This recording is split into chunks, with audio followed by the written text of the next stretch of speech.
America Iran ಎರಡನೇ ಸುತ್ತಿನ ಮಾತುಕತೆ ಡೌಟ್ ಅಂತ ಯಾಕೆ ಹೇಳ್ತಾ ಇದ್ದಾರೆ ಅಂತಂದ್ರೆ ಅಮೆರಿಕದ ಮೇಲೆ ನಮಗೆ ಯಾವ ಭರವಸೆಯೂ ಕೂಡ ಇಲ್ಲ ಅಂತ ಇರಾನ್ ಹೇಳ್ಕೊಳ್ತಾ ಇದೆ. ಅಲ್ಲಿಗೆ ಮಾತುಕತೆ ಎಲ್ಲಿಂದ ಬರುತ್ತೆ? ಹಾರ್ಮುಜ್ನ ಈಗಿನ ಸ್ಥಿತಿಗೆ ಅಮೆರಿಕಾನೇ ನೇರ ಕಾರಣ. ದಾಳಿಗೂ ಮುನ್ನ ಹಾರ್ಮುಜ್ನಲ್ಲಿ ಸುರಕ್ಷಿತ ವಾತಾವರಣ ಇತ್ತು, ಯಾವ ಸಮಸ್ಯೆನೂ ಇರಲಿಲ್ಲ. ಅಲ್ಲಿ ಅಮೆರಿಕ ನಿರಂತರವಾಗಿ ತನ್ನ ನಿಲುವನ್ನ ಬದಲಿಸ್ತಾ ಇದೆ. ಲೆಬನಾನ್ನಲ್ಲಿ ಯುದ್ಧ ವಿರಾಮ ಉಲ್ಲಂಘಿಸಲಾಗಿದೆ. ಹಾಗಾಗಿ ಅಮೆರಿಕ ವಿರುದ್ಧ ಈಗ ಇರಾನ್ ವಿದೇಶಾಂಗ ಸಚಿವಾಲಯ ಕಿಡಿಕಾರಿದೆ. ಆ ನಿಟ್ಟಿನಲ್ಲಿ ಈಗ ಯಾವುದೇ ರೀತಿಯಲ್ಲಿ ಮಾತುಕತೆಗೆ ಇರಾನ್ ಮುಂದಾಗ್ತಾ ಇಲ್ಲ ಅನ್ನುವಂಥದ್ದು. ನನ್ನ ಸಹೋದ್ಯೋಗಿ ಪ್ರಕಾಶ್ ಡಿ ರಾಂಪುರ್ ಹಾಗೆ ಸಂಪರ್ಕದಲ್ಲಿದ್ದಾರೆ. ಪ್ರಕಾಶ್, ಈಗ ಈ ವಿಚಾರದಲ್ಲಿ ನೋಡೋದಾದ್ರೆ ಹಾಗಿದ್ದಾಗ ಈ ಮಾತುಕತೆ ಆಗೋದೇ ಇಲ್ವಾ? ಈ ಸಮಸ್ಯೆ ಬಗೆಹರಿಯೋದೇ ಇಲ್ವಾ? ಹಾರ್ಮುಜ್ನಲ್ಲಿ ಟೋಲ್ ಕಟ್ಟಲೇಬೇಕು ಅನ್ನುವಂಥ ಇರಾನ್ನ ಏನು ಹಠ ಇದೆ, ಅದು ಆಗೇ ಆಗುತ್ತಾ? ಇದಕ್ಕೆ ಸಪೋರ್ಟ್ ಚೀನಾ ಮತ್ತು ಆ ಕಡೆಗೆ ರಷ್ಯಾ ಮತ್ತು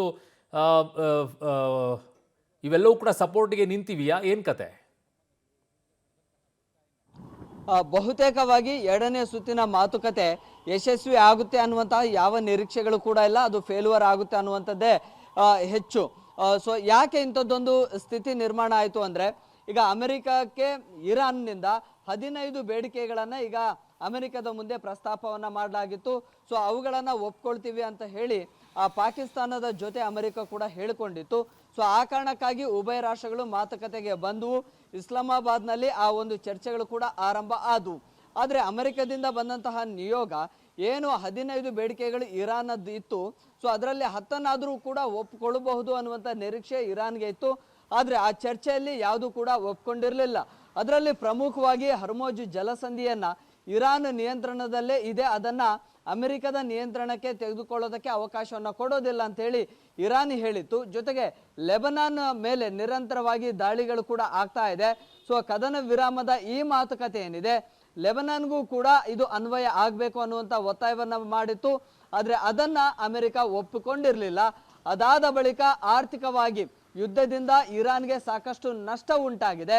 ಸೊ ಅದನ್ನು ಅಮೆರಿಕ ಕಟ್ಟಿಕೊಡಬೇಕು ಅನ್ನುವಂತಹ ಬೇಡಿಕೆಯನ್ನು ಇಟ್ಟಿತ್ತು, ಅದನ್ನು ಕೂಡ ಒಪ್ಕೊಂಡಿರಲಿಲ್ಲ. ಜೊತೆಗೆ ಮಧ್ಯಪ್ರಾಚ್ಯದಲ್ಲಿರುವಂತಹ ಅಮೆರಿಕದ ಸೇನಾ ನೆಲೆಗಳೇನಿದ್ದಾವೆ ಅವುಗಳನ್ನು ವಾಪಸ್ ಕರೆಸ್ಕೊಳ್ಬೇಕು ಅನ್ನುವಂಥದ್ದಿತ್ತು. ಜೊತೆಗೆ ರಾಜತಾಂತ್ರಿಕ ಮತ್ತು ಆರ್ಥಿಕ ವಿಚಾರದಲ್ಲಿ ಕೂಡ ಒಂದಿಷ್ಟು ಷರತ್ತುಗಳನ್ನು ಅಮೆರಿಕ ಒಪ್ಕೊಂಡಿರಲಿಲ್ಲ. ಸೊ ಹಾಗಾಗಿ ಇರಾನ್ ಈ ಒಂದು ಮಾತುಕತೆಯಲ್ಲಿ ಏನು ತಿರಸ್ಕಾರವನ್ನು ಮಾಡ್ತು. ಸೊ ಹೀಗಾಗಿ ಉಭಯ ರಾಷ್ಟ್ರಗಳ ಮಾತುಕತೆ ಯಶಸ್ವಿ ಆಗಿರಲಿಲ್ಲ. ಸೊ ಈಗಲೂ ಕೂಡ ಅಮೆರಿಕದ ಬೇಡಿಕೆಗಳು ಏನಿದ್ವಲ್ಲ ಅದಕ್ಕೆ ಇರಾನ್ ಕೂಡ ಒಪ್ಕೊಂಡಿಲ್ಲ.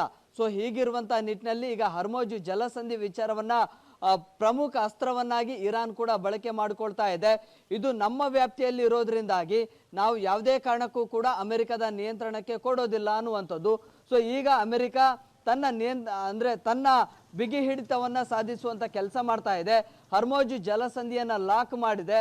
ಅಲ್ಲೇ 100 ಸರಕು ಹೊತ್ತ ಹಡಗುಗಳಲ್ಲೂ ಆ ಒಂದು ಹರ್ಮುಜ್ ಜಲಸಂಧಿಯಲ್ಲೇ ಬಂದಿಯಾಗಿದ್ದಾವೆ. ಈ ಮೂಲಕವಾಗಿ ಈಗ ಮಧ್ಯಪ್ರಾಚ್ಯ ರಾಷ್ಟ್ರಗಳಿಂದ ಹಾದು ಬರ್ತಾ ಇದ್ದಂಥ ಬೇರೆ ಬೇರೆ ರಾಷ್ಟ್ರಗಳಿಗೆ ಬರ್ತಾ ಇದ್ದಂಥ ತೈಲ ಟ್ಯಾಂಕರ್ಗಳು, ಕಚ್ಚಾ ತೈಲಗಳು ಅದೆಲ್ಲವೂ ಕೂಡ ಅಲ್ಲೇ ಲಾಕ್ ಆಗಿದೆ. ಸೊ ಹೀಗಾಗಿ ಈ ಒಂದು ತೈಲದ ಅಭಾವ ಕೂಡ ದೊಡ್ಡ ಮಟ್ಟದಲ್ಲಿ ಕಾಡ್ತಾ ಇದೆ. ಸೊ ಈ ನಿಟ್ಟಿನಲ್ಲಿ ಇದೀಗ ಇಷ್ಟು ದಿನ ಅಮೆರಿಕ ನಿಯಂತ್ರಣವನ್ನು ತೆಗೆದುಕೊಳ್ತು. ಒಂದೊಮ್ಮೆ ಏನಾದರೂ ಇದನ್ನ ಹೀಗೆ ಮುಂದುವರಿಸಿದ್ರೆ ಓಮನ್ ಕೊಲ್ಲಿಯಲ್ಲಿ ಏನು ಬಂದರುಗಳಿದ್ದಾವೆ ಅವುಗಳನ್ನು ಉಡಿಸ್ ಮಾಡ್ತೀವಿ ಅಂತ ಹೇಳಿ ಇದೀಗ ಇರಾನ್ ಕೂಡ ನೇರ ಎಚ್ಚರಿಕೆಯನ್ನು ಕೊಟ್ಟಿದೆ. ಅಂದರೆ ಈ ಒಂದು ಕದನ ವಿರಾಮದ ಡೆಡ್ಲೈನ್ ಎಲ್ಲಿ ತನಕ ಇತ್ತು ಅಲ್ಲಿ ತನಕವೂ ಕೂಡ ನಾವು ಕಾದು ನೋಡ್ತೀವಿ. ಒಂದೊಮ್ಮೆ ಏನಾದರೂ ಇದನ್ನ ಅಮೆರಿಕ ನೇರವಾಗಿ ಹೀಗೆ ಮುಂದುವರಿಸಿದ್ರೆ ನಮ್ಮ ಶಕ್ತಿ ಪ್ರದರ್ಶನವನ್ನ ಮಾಡ್ತೀವಿ ಅಂತ ಹೇಳಿ ಇರಾನ್ ಹೇಳಿತ್ತು. ಸೊ ಅಮೆರಿಕದ ಈ ಗಡುವು ಏನಿದೆ 2 ದಿನ ಇದೆ.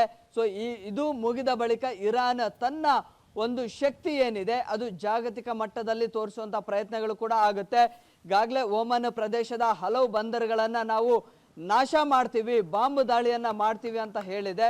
ಸೊ ಆ ನಿಟ್ಟಿನಲ್ಲಿ ಇದೀಗ ಇರಾನ್ ಮುಂದೇನು ಮಾಡಬೇಕು ಅನ್ನುವಂಥದ್ರ ಬಗ್ಗೆ ಇದೀಗ ಪ್ಲಾನ್ಗಳನ್ನು ಕೂಡ ಮಾಡ್ತಾ ಇದೆ. ಈಗ IRGCಗೆ ಎಲ್ಲ ಸೇನಾ ದಾಳಿಯ ಬಗ್ಗೆ ಮತ್ತೆ ಅಮೆರಿಕದ ಮೇಲೆ ಹೇಗೆ ದಾಳಿಯನ್ನ ಮಾಡಬೇಕು ಅನ್ನೋಂಥದ್ರ ಬಗ್ಗೆ IRGC ತನ್ನ ನಿಯಂತ್ರಣವನ್ನ ತೆಗೆದುಕೊಂಡಿದೆ.